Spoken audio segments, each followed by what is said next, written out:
Hello, everybody. Good morning, afternoon, or evening, depending on where you're joining us from.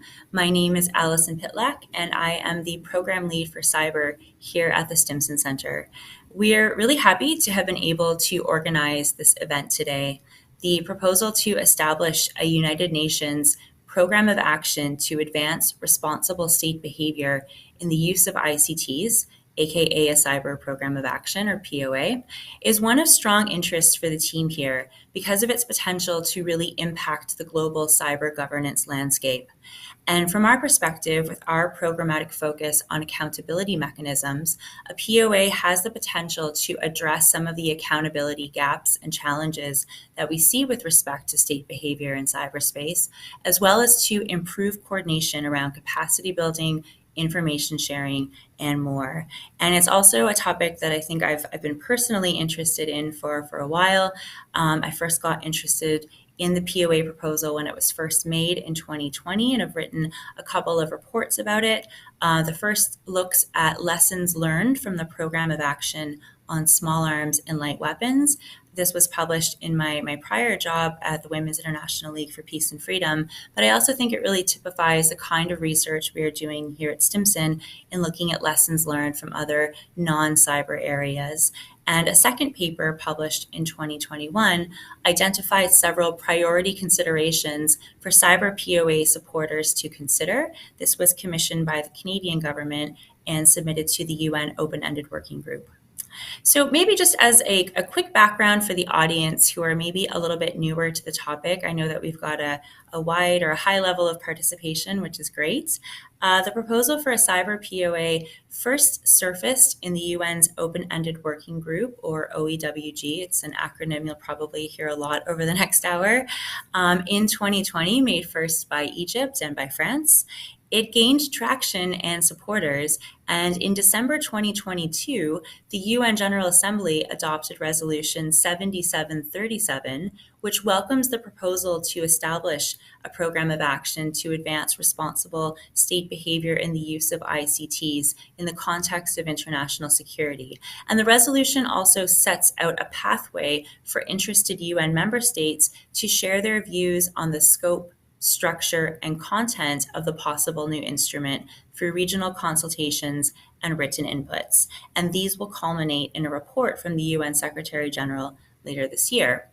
But it's been my observation, and possibly that of others as well, that UN and diplomatic processes can be challenging to follow at times. And often that's particularly true for people in civil society, in academia, and in industry. And I've heard different stakeholders express confusion or uncertainty at times about the POA and its current status. For instance, asking if the 2022 resolution in fact established the instrument, what a program of action is, and how the regional consultations have been going, among others. So today's event and discussion is really just to provide, as the title implies, a status check on what is going on in the process and the proposal to create a cyber program of action. And I am honored to have three very distinguished individuals and experts joining us today to help with that.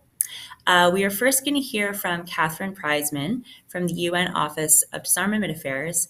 Catherine will take us through a timeline of the Program of Action proposal, including the contents and mandate of the 2022 UNGA resolution, what has happened since it was adopted, and what to expect next, including some opportunities for non-governmental stakeholders.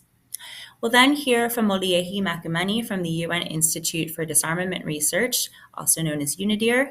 UNIDIR has been running a parallel process over the last 2 months by which non-governmental stakeholders have been able to share their views, either in written form or as part of a live event held in June, on the cyber POA proposal. And Moliehi will tell us more about those activities and any preliminary findings that she is able to share from the submissions that they've received. And last but certainly not least, I'm pleased to have Jérôme Barbier with us today. He is from the Paris Peace Forum, which is the secretariat of the Paris Call for Trust and Security in Cyberspace. It has recently launched an effort with the Global Forum on Cyber Expertise and the Cybersecurity Tech Accord to identify where there might be commonalities amongst stakeholders in their perspectives on a POA. And he'll tell us a little bit more about that. So before I turn to Catherine, I just wanted to do a quick bit of housekeeping. If all runs on time, we expect to have about 15 minutes for questions and answers at the end. Questions in this case can be submitted in written form only by going to a website that I think is being specified in the chat by my colleague. When asking a question, please try to direct it towards a specific speaker, and I'll do my best to get to as many questions as possible. But I did want to say that we prepared this event wanting to especially offer a venue and a space for non-governmental stakeholders to get caught up on the process. And with all due respect to any UN member state reps on the line, I will try to give a preference to questions coming from non-governmental stakeholders. So with that, Catherine, I will turn it over to you. Thank you very much, Allison. Thank you everyone for joining today. Big thanks to the Stimson Center for the invitation. I'm very glad to have this opportunity to share some thoughts and some background on the POA. I am just attempting to share my screen, so bear with me. I think we are okay now. Maybe Allison, you can just give me a quick confirmation. Yes, we can see it. Okay, perfect. So the Program of Action to Advance Responsible State Behavior in the Use of ICTs in the Context of International Security. So Allison's already mentioned a bit already regarding the history, but I'm going to take you through how this proposal was first tabled, where the discussions stand now, and a few of the latest developments related to the report of the Secretary General and some regional engagements that the UN Office for Disarmament Affairs has pursued pursuant to the General Assembly's request. So the General Assembly Resolution 7737 was adopted last December, and it welcomed the proposal to establish a UN program of action to advance responsible state behavior in the use of ICTs in the context of international security. And in particular, I wanted to highlight two aspects of that resolution. Specifically, the General Assembly underlined the complementarity of the POA with the work of the ongoing Open-Ended Working Group, or OEWG. As Allison already mentioned, that acronym will come up quite a bit.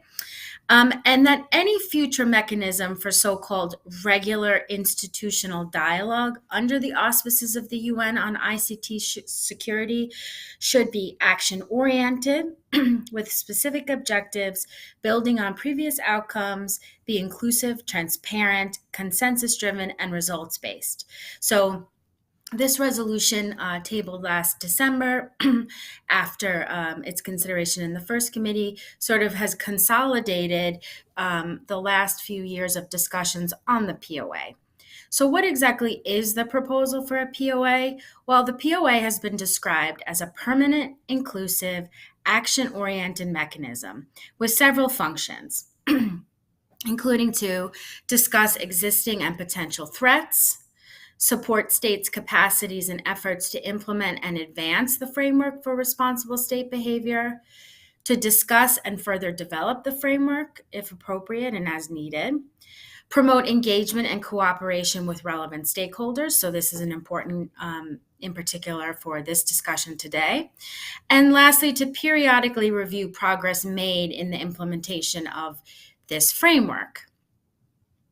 So now I'd like to go back a bit. So the resolution 7737 was adopted last December, December 22, but the proposal was in fact introduced 2 years prior. So as I mentioned, that resolution sort of consolidated the various discussions on the POA up until that point.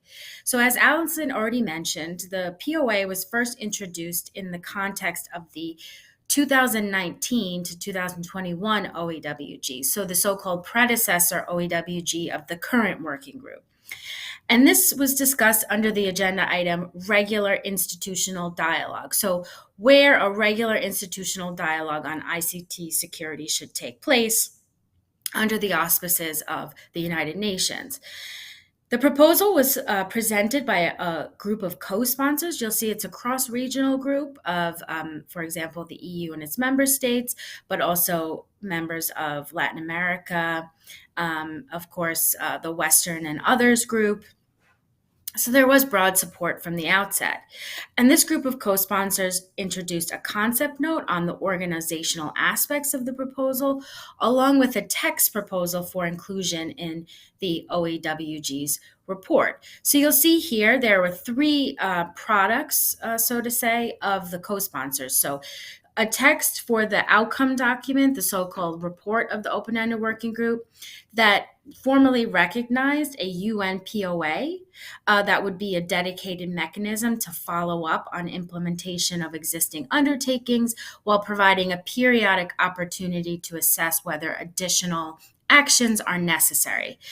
There was alongside this a concept note, as I mentioned, and a joint statement by this group of co-sponsors. So what did the joint statement describe? Well, it described a permanent UN forum. And I think the permanent aspect is quite important because this speaks to the regular institutionality of this proposal to consider the use of ICTs by states in the context of international security.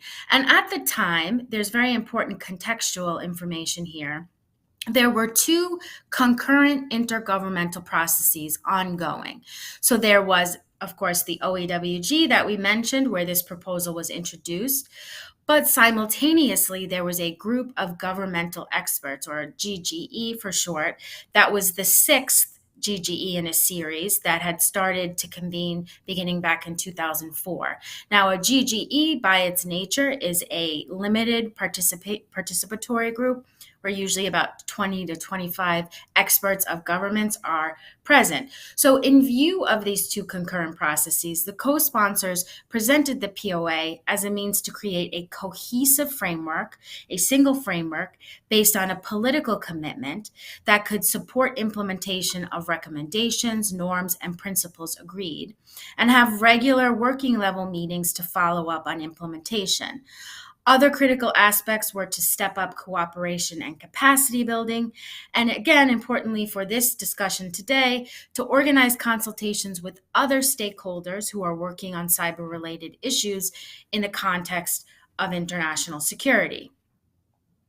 So I think it's important to underscore that discussion on the POA over the last 2 years has yielded some agreed consensus language. Now, as I mentioned, there were two concurrent intergovernmental processes, the OEWG and the GGE, and both outcome reports referenced the POA, quite similar language indeed if you look at the paragraphs that I've cited here, that recognize that the POA should be further elaborated, including at the open-ended working group established pursuant to General Assembly 75/240, which indeed is the OEWG ongoing right now from 2021 to 2025. So there's a general consensus recognition that noting a variety of proposals to support states in implementing commitments, there was a particular acknowledgement of the POA and its value to consider further in the current OEWG. Which brings us to the work of the current OEWG, which has regularly heard views and proposals under the item regular institutional dialogue. States have submitted various working papers. In December 2021, a group of states, representative of that initial cross-regional group of co-sponsors, submitted an updated working paper on the program of action. Egypt, which was a initial sponsor of the proposal submitted a working paper on scope, structure, and content. There was also a concept note from the Russian Federation, which presented a different proposal for regular institutional dialogue under UN auspices. And Brazil also submitted a dedicated working paper on this topic. So just to demonstrate that states continue to reflect and provide their inputs on this proposal. All of these documents are available on the OEWG website for your further consultation. Now, the first annual progress report of the working group was adopted last July. And again, you'll see some familiar language here where states noted a variety of proposals for advancing responsible state behavior, and in particular, recognizing the POA. Calling for it to be further elaborated in the framework of the current OEWG. And specifically, states committed to discuss at the 4th and 5th sessions of the open-ended working group. The 4th session happened in March this year, and the 5th session is just around the corner, actually, to begin next week, the 24th of July, to continue to elaborate on the possible establishment of the POA and to specifically consider the relationship between the POA and the OEWG. So again, states continue to recognize in a consensual way the value of further consideration of this proposal. This slide is just to demonstrate the progression of discussions in the current open-ended working group. So the group first met in December 2021, its first session. As I mentioned, we're heading into the 5th session, which will be next week. And pursuant to its mandate from the General Assembly, the working group is expected to hopefully agree to a second annual progress report that can take further decisions and considerations of the POA and other aspects. The green box here just highlights a couple of outcomes of the first progress report. Most concretely, states agreed to establish a global intergovernmental points of contact directory for technical and diplomatic engagement among designated focal points. And then, of course, number 4 here states to continue to engage in focused discussions on the POA. So you'll see on the left here, this yellowish orange circle.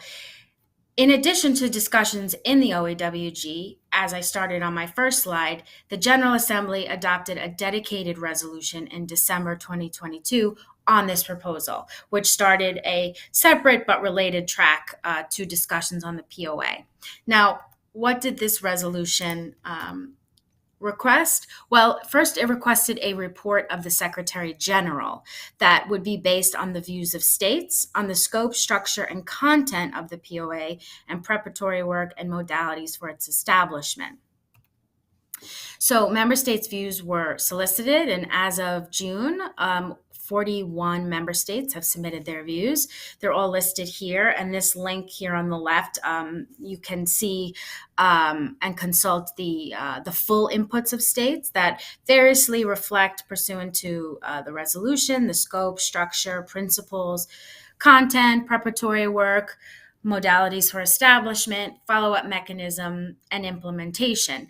I should mention 41 inputs is quite good in relation to other reports of the Secretary General, but certainly not fully representative of the 193 member states.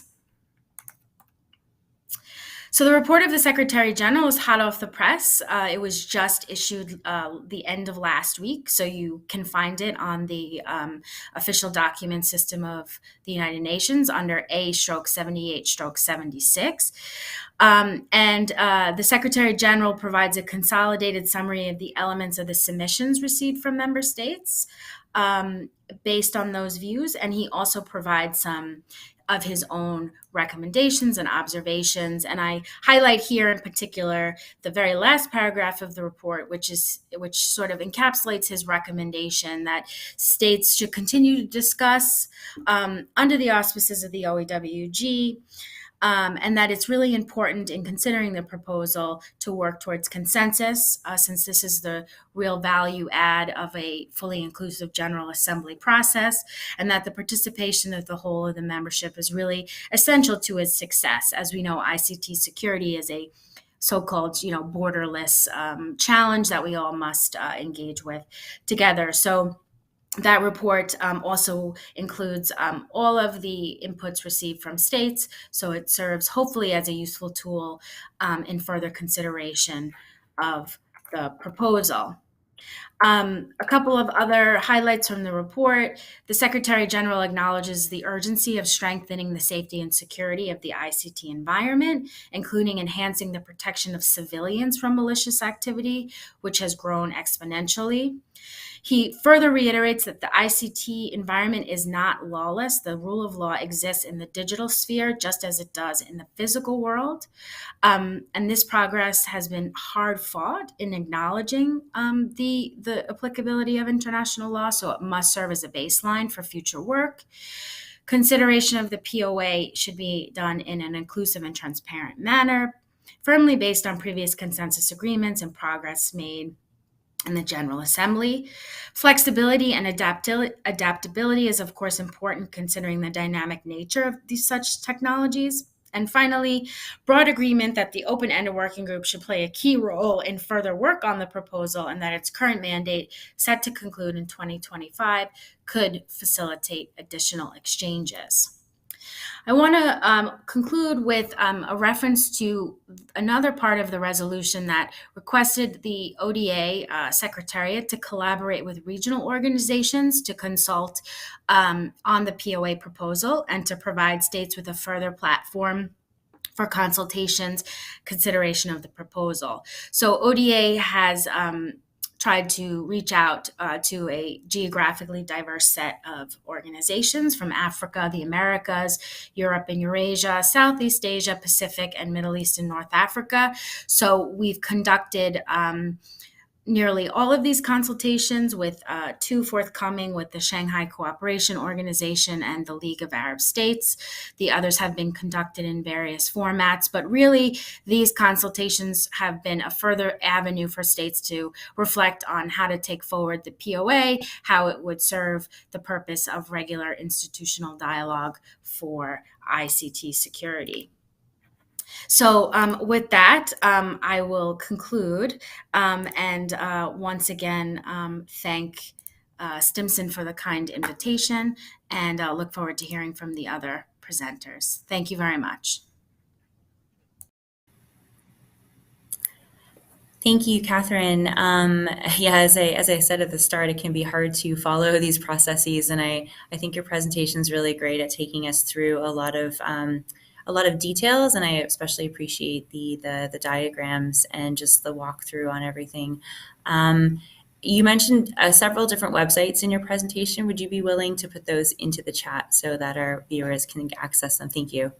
Great. Okay, I'm going to turn now to Molly, who will be talking about the Unideer initiative to collect and better hear from non-governmental stakeholders in this time of soliciting views on the cyber POA proposal. Molly, over to you. Thank you so much, Alison. I will now share my presentation. Okay. You can see it? We confirm? Okay. So I'll just go into presentation mode and then I'll get started. Okay. So thank you again. My name is Mudehi Makumani from the UN Institute for Disarmament Research. And so this presentation will basically just outline the process that we went through to solicit inputs from the multi-stakeholder community. And as you've heard from Catherine, there is a government process that UNODA has been undertaking. And so to also give a more comprehensive view of perspectives on the POA, UNODA convened a workshop where we got different perspectives on the POA from different actors in the multi-stakeholder community ecosystem. But we also wanted to support the development of shared understanding of what the POA is, what it is meant to do, but also understand what were the convergences from experts and stakeholders, and ultimately for UNIDIR to then be able to at least provide some concrete ideas for states to consider in the elaboration of the development of the POA.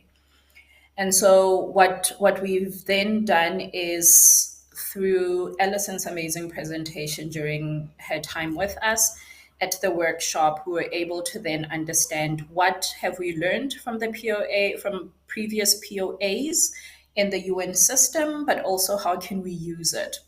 And so here it was very useful for the community and also for us to then understand what was the program of action. And we understood it to be a roadmap or an instrument, but also really non legally binding. And we found that this feature of programs of action can actually be used in the cyber POA, as it will demonstrate the political will and commitment of states to address malicious incidents in cyberspace, but also to promote cyberspace for peaceful uses and for social and economic development. But also, given that non-legally binding nature of it, would also make it a very adaptable document that could be revised over time. And by adopting this POA, it would also create a sense of urgency around the challenges that member states, as well as the multi-stakeholder community and citizens at large, are experiencing in cyberspace.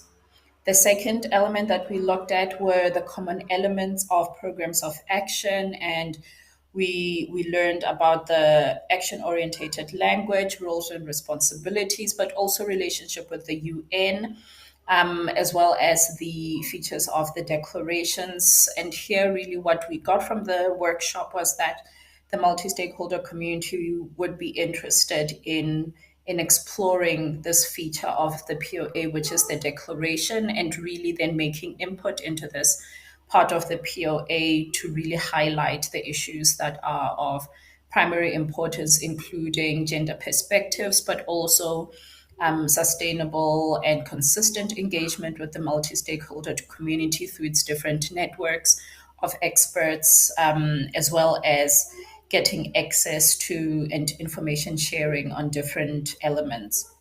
But the other important thing was really to also understand the different roles that the multi-stakeholder community has, from academia to NGOs, civil society. And here the POA on racism, I think, really inspired this, because it was so clear in Allison's presentation how outlining roles, including of youth, but also UN agencies and different sectors of society, can really strengthen a document like the POA. And then we also considered the impact of the POA on the subject matter, because we also wanted to understand if there has been success on this issue, and if we can leverage on this to ensure that there's success in the cyber POA. And here, past POAs have really proven to be able to mobilize resources and support, but also to raise awareness and to help in the capacity building aspect of it. And here, stakeholders again stressed this particular role that the cyber POA could have, and a particular feature of the POA that could be designed to ensure that capacity building would be an important aspect. But also on that resource mobilization track, perhaps establishment of a funding mechanism would also ensure the impact of the POA on the specific subject matter on the issue of ICTs. And then lastly, we then also looked at the impact of stakeholders through POA. Since we're convening this workshop for stakeholders, we also wanted to know if there was evidence of stakeholders being successful in making inputs to other POAs. And here it really came out strongly that that in the elaboration of the POA, at least through engagement between states and multi-stakeholders, there could be specific rules and expectations of stakeholders that could be elaborated, and therefore the impact of stakeholders could be assessed through these expectations. But we also had a long session where we also just discussed what multi-stakeholder participation in the cyber POA looked like from the lens of the different stakeholders, civil society, academia, industry, and NGOs. And here we invited representatives of some of these groupings to also tell us what it was that made the POA particularly interesting, but also what roles they were currently playing that could be leveraged in the cyber POA. And a few items came up that are on the slides, which was the unique capability of the multi-stakeholder community, particularly in the industry sector, to be able to respond to malicious incidents and to cooperate with states in response and mitigation measures.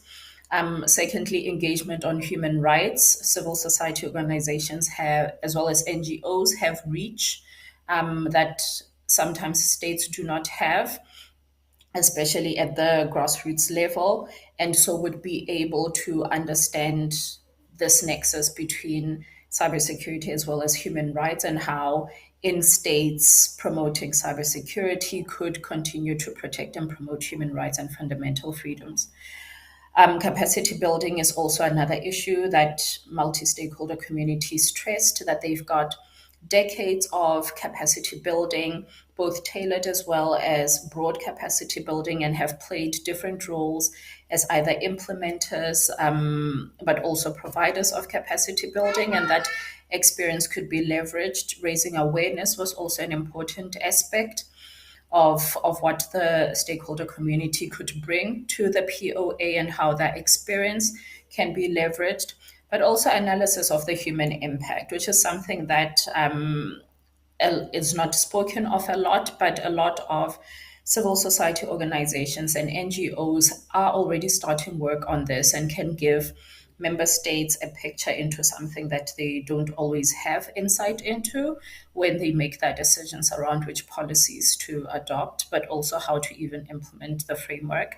And lastly, collaboration.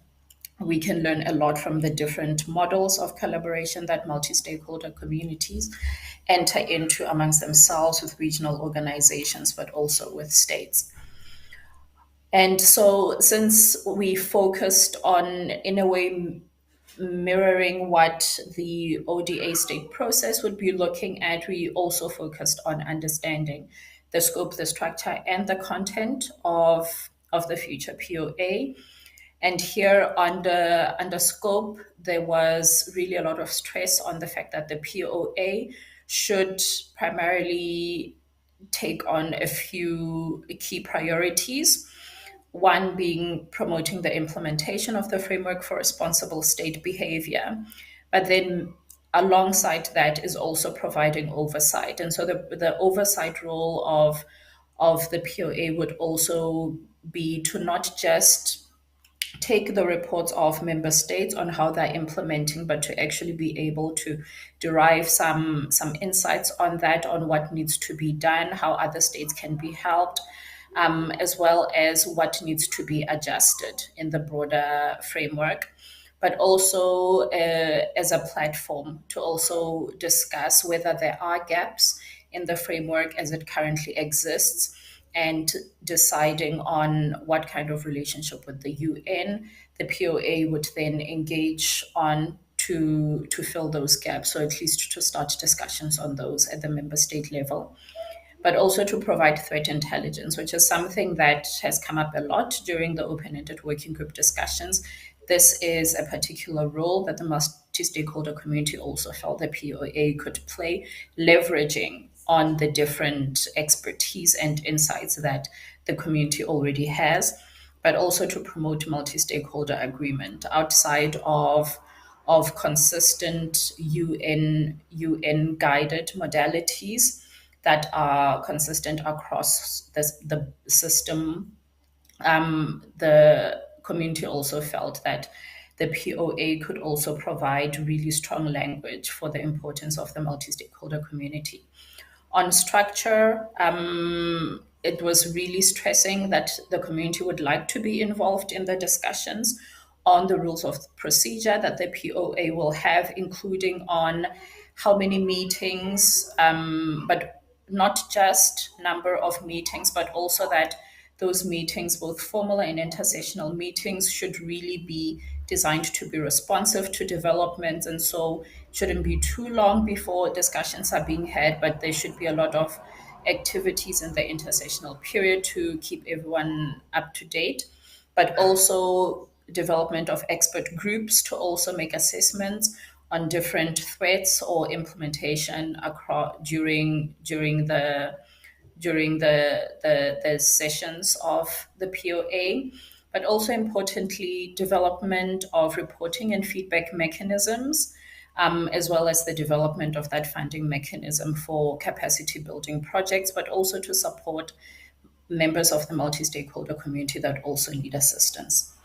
On content, the multi-stakeholder community really stressed that the POA should have a mechanism for information exchange, whether this be on best practices or standards, or even looking at threats, on the threats and how they're manifesting in different states, and also the mitigation measures that member states are using, but also how they are working with the multi-stakeholder community.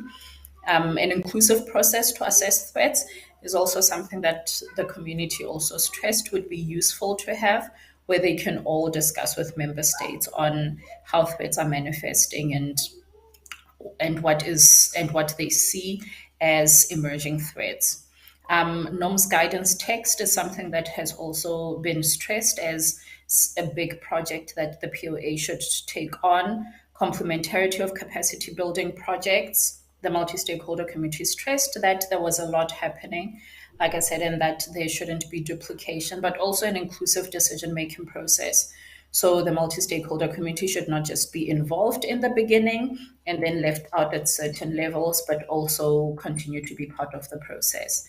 And lastly, additional considerations that we have also identified as UNIDIR by looking at what was discussed during the workshop, but also the amazing written inputs that we received, was really for states to consider conducting POA awareness raising at the national and sub-regional level. Participation really depends on the level of awareness, but also a mapping of stakeholders at the national and sub-regional level, and their activities will also be an important success factor. Thirdly, a repository of resources. There are so many guides and tools that are being created, and these can really be used to complete national assessments at any level of cyber maturity, and it would be useful for this to also be a resource that exists. But also a big encouragement from the stakeholder community for states to also develop this mechanism for voluntary funding, to make it open to anyone to also make input there. And I will stop there, Alison, and I hope that that was clear. Yeah, that was great. Thank you. I was at the consultation in June, so it was interesting now to sort of see the compilation of the results and the findings, both from the written submissions and what we heard in the room that day. Thank you for doing that. And I also want to, I think maybe just kind of underscore the UNIDIR initiative is so important and valued by the non-governmental stakeholder community. The program of action has so far been largely premised, or the idea of inclusivity, of including of non-governmental stakeholders, has been an important line of discussion in talking about the future POA. But the process that we've heard about, that Catherine helpfully outlined, has been largely geared toward member states. Some of the regional consultations were open or partially open to non-governmental stakeholders. I think that some member states and governments did consult with stakeholders prior to making the written submission, but not all did, and not all consultations were open. So I think, at least from the other stakeholders that I've talked to about this, we really appreciated the opportunity to have an input mechanism, an informal one such as this. So I might, with that, now pivot over to Jerome to tell us a little bit about what he and his colleagues are doing to try to find where there might be some similar positions or views or priorities amongst stakeholders, recognizing that we're all coming to this from different starting places, but that we might have some mutual priorities and ideas. Jerome, over to you. Thank you very much, Alison, and thank you very much, of course, to the Stimson Center for the invitation and for organizing this event. And I will also build on Alison's thanks, speaking after Molly, to thank UNIDIR also for the consultation 1 month ago. It was indeed really appreciated by many actors and stakeholders I've been speaking with in the meantime. So as it was shortly mentioned in the introduction, the Paris Peace Forum is an organization that works to strengthen global governance. And indeed, in terms of the cyber space governance, we're acting as secretariat for the Paris Call for Trust and Security in Cyberspace. The Paris Call is currently the largest coalition of actors in a multi-stakeholder format that works to strengthen norms and principles to secure the open, free, and stable cyberspace. We are working with 1,200 actors worldwide, including 80 governments, 700 companies, and 350 civil society organizations to do so.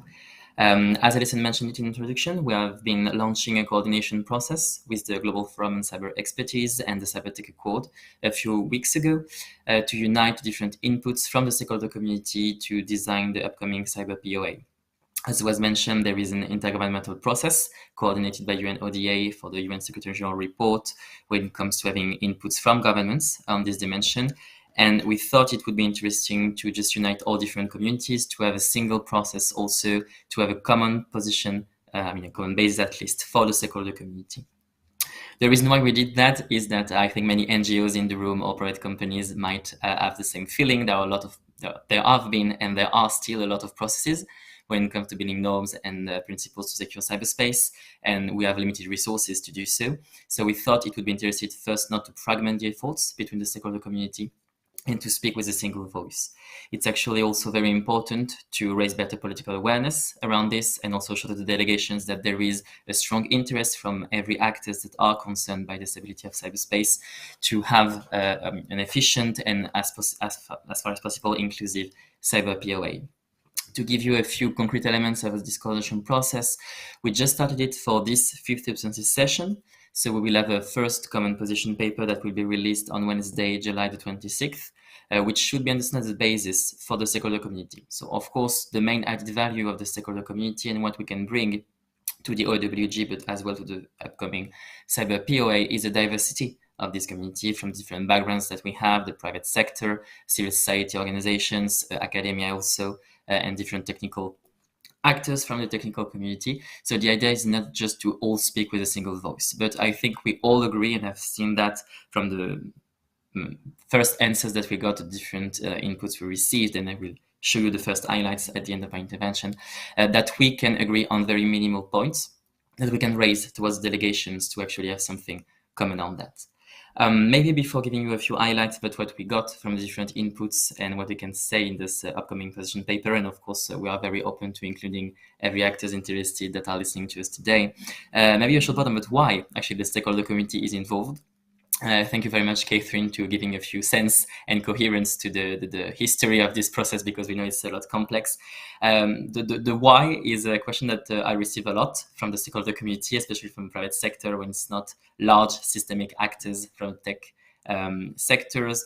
Why, if I am an SME, a small NGO in different countries, especially in the Global South, should I get involved in this, as it sounds a lot technocratic, if not to say bureaucratic, and concerns a lot the relationship between states themselves? Well, first of all, I think I do not need to elaborate, but of course the cyber domain is by nature a very multi-stakeholder one. Most of the technologies are developed, operated, and owned at the end of the day by private actors. So far, even when it comes to interstate relationship or interstate operations, even sometimes very sensitive military operations, companies are involved. And at the end of the day, most of the public knowledge that we have about such operations comes from NGOs that do a very good job at making a counter expertise, at publishing data, and making some sense about the domain that many actors, including from government, still have difficulties to know properly. So we truly need to get involved. A bit more concretely, why we do need to get involved? Well, as it was mentioned, the Cyber POA will be a permanent mechanism. So it will finally give some common table for states to discuss about the security of cyberspace that would last over a mandate of 1 to 4 years at maximum so far, if we see the experience of the GGEs and the OWGs that met beforehand and the ones still meeting today. So it's very important to have a clear mandate from scratch, because it's very difficult to reform any mandate that will be given to this Cyber POA. One of key element, of course, for this is the inclusion of stakeholders, because if we don't get to have a meaningful, at least, inclusion of the stakeholder community within the mandate, it will be hard for every one of us to bring some message to the table. But why it's important to be at the table in the first place? precisely because we know as a stakeholder community what's happening in cyberspace. We develop a lot of tools that are actually used even by states within cyberspace. We've seen a lot of examples. For instance, recently we know that the spyware phenomenon has been high on the agenda. Many initiatives were launched by governments also to regulate commercially available spying technologies. Well, this is a clear example where the states are indeed the primary clients, but at the end of the day, those technologies are built by private companies. So it's very important to have these voices at the table. It's also a very important thing to promote diverse way of approaching cyber stability and cybersecurity.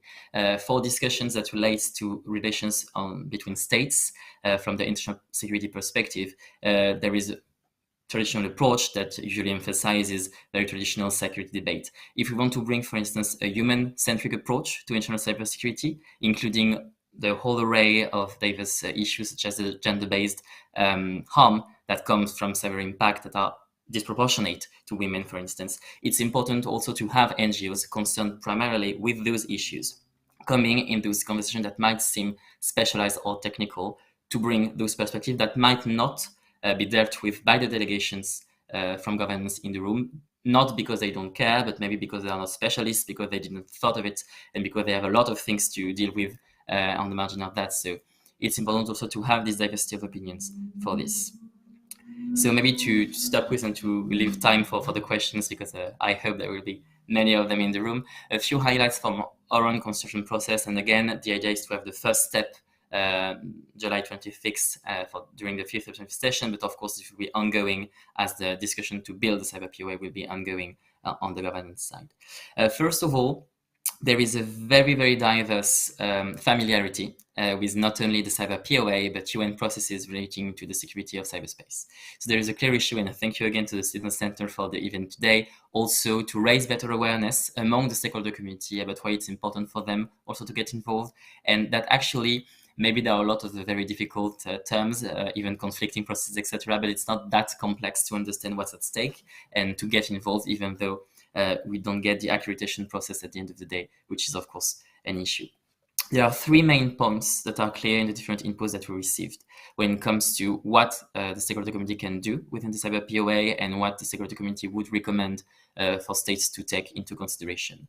First, there is the upstream contribution, I would say, of the stakeholder community when it comes to cyber norms and cyber implementations, which is bringing to the states and governments the expertise and the experience of the different actors operating in cyberspace for the private sector, but also from the civil society community and academia, the expertise they have by the different studies they do. From that, what we take is the recommendation to have large and inclusive process to include stakeholders in the cyber POA meetings and the cyber POA discussions. It's also a possibility maybe to have some form of formal procedure so that stakeholders can send written contributions. Many of them are quite actually open to make a lot of contribution on free will basis on more specific or specialized issues that can just be, let's say, a common pool of resources for governments if there is interest for them. So just a possibility for stakeholders to get to be known also by governments and be able to contribute if needed and on the request of the different governments.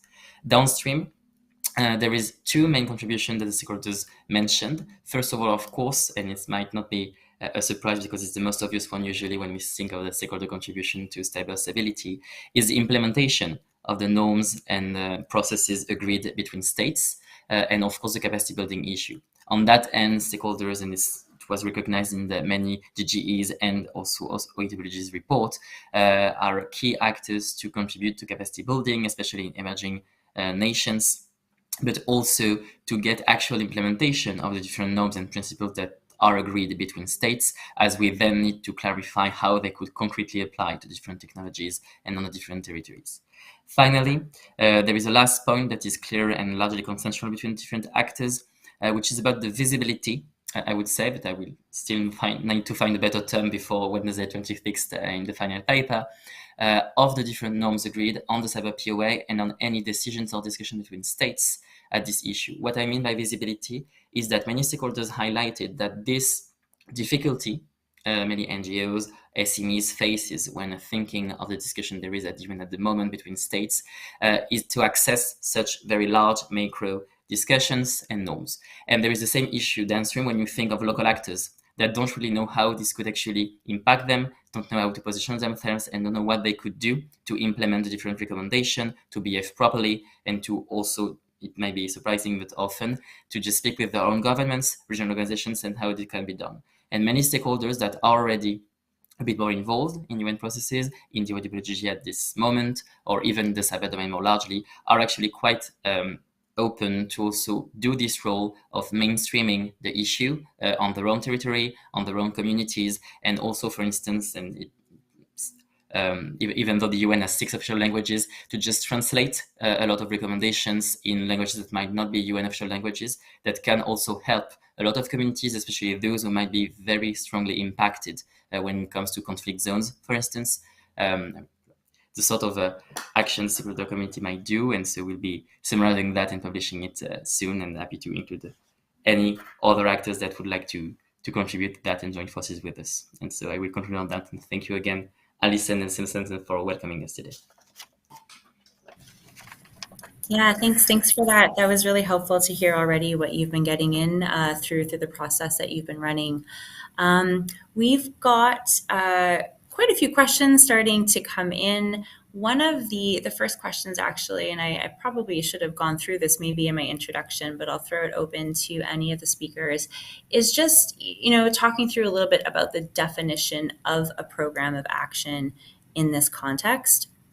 And then we have a second question, and this is addressed to either Catherine or Moliehi. A colleague from the World Bank Group states that the involvement of the private sector will be critical for creating international guidance and rules on this issue and its enforcement. So the first part of the question is, what efforts are being made to seek their input?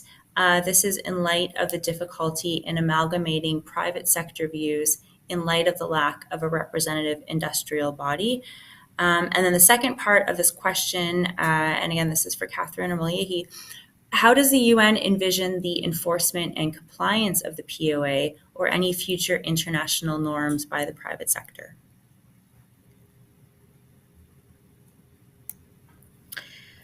Well, thanks very much. I'm happy to go first, and then maybe Moliehi can add. On the first question on what does a POA actually look like or entail, I would direct you to an excellent paper that Miss Alison Pitlack drafted with her WILFPAT, Women's International League for Peace and Freedom, where she goes through some examples of existing programs of action and what they actually constitute. So that would give you a sense of what some examples in other areas. What I can say in terms of discussions now, there's growing consensus, and at least consensus among the states that submitted views to the report of the Secretary General, that the POA would be anchored in a political declaration. So it's sort of a chapeau document, so to say, founding document that would reiterate some of the agreed norms, and then also have some commitments that states undertake to implement those norms, and then also have a section on follow-up, like how often would states meet to talk about implementation.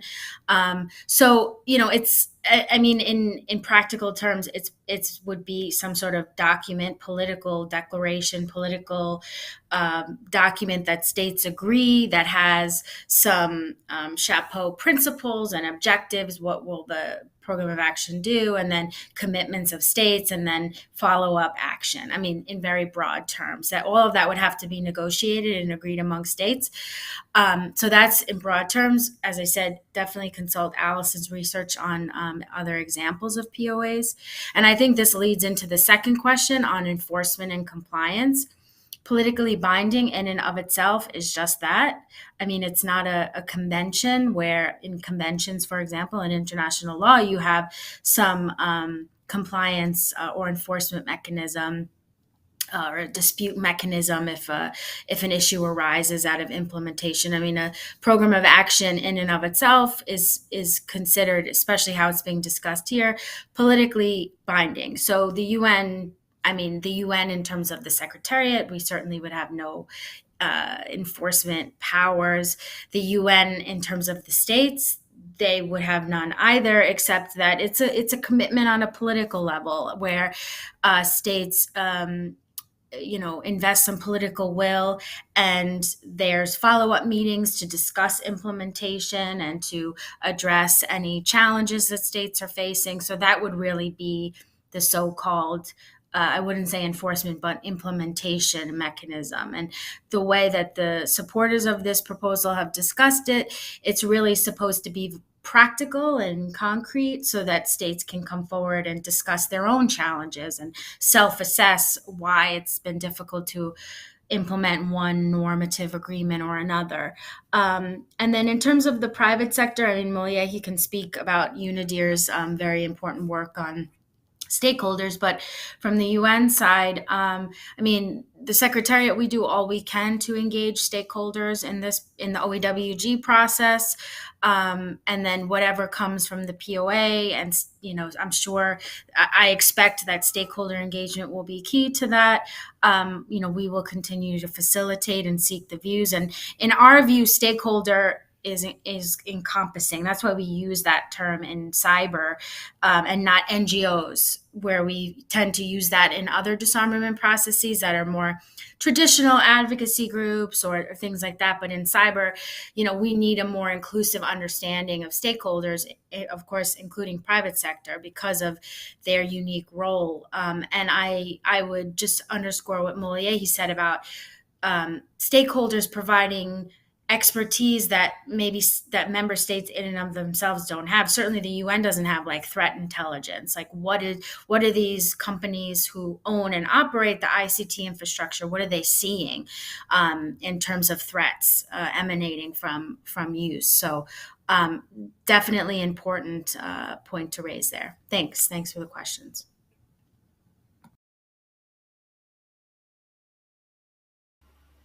Alison, I don't know if there's still enough time, but I think I would just add on the process that we took. We tried to give every single non-state stakeholder entity an opportunity to either participate or to make written inputs.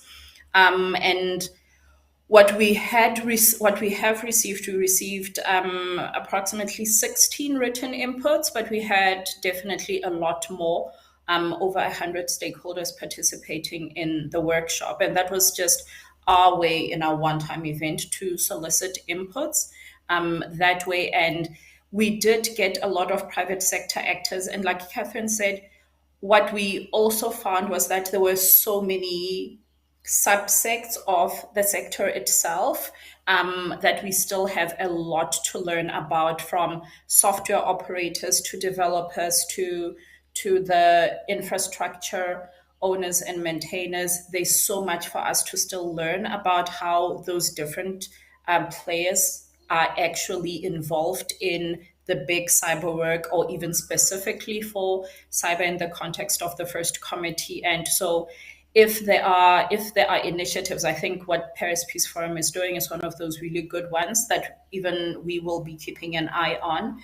And then in terms of enforcement, I think what was key from the stakeholder perspective was that as much as this is an intergovernmental process, the stakeholders were really encouraging states to involve them in how they will engage stakeholders, and in that would be able to then set out what would be the expectations of stakeholders to support member states in implementation, but also in oversight, but also in that monitoring and evaluation process. That would really be a collaborative, I think, inclusive process that stakeholders are hoping would take place, so that they can also be assessed against expectations of states and can make inputs on states' performance against the expectations and commitments that they will have made in the declaration of the POA. And I think a lot of organizations, we learned from Alison's report, that a lot of organizations play that oversight or type of role where they actually assess what states are doing against expectations and commitments they have set for themselves, and sort of fill those kind of gaps, which I think only the non-governmental stakeholder community can really do, and can do really well.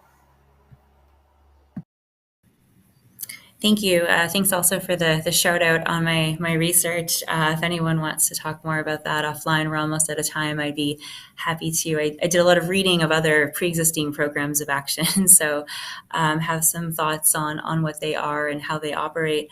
I did want to just get in one last question. I know we're almost at time, and I think I'd like to put this one to Jerome because it's coming from a stakeholder group that we've not talked a lot about so far. This is coming from the IPU. And the question is, how do you foresee the implementation of parliamentary inputs in the efforts of the UN on this topic? And why are we not seeing more outreach to include MP parliamentary voices who will ultimately be responsible for any legislation that results from the POA? Jerome, would you be okay with that one? Sure, with pleasure. Thank you very much for the question. No, first of all, it's a very interesting one.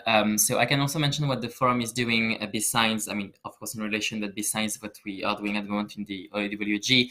So the forum per se is doing an annual summit in November, which is a political one. And this is actually one of our priorities also to include within the states dimension, not only members from the executive branch, but from parliament, because they are critical actors. They can also help raise awareness, and they have a huge role in discussing different issues and in building better norms when it comes to that, and building, including their own national positions.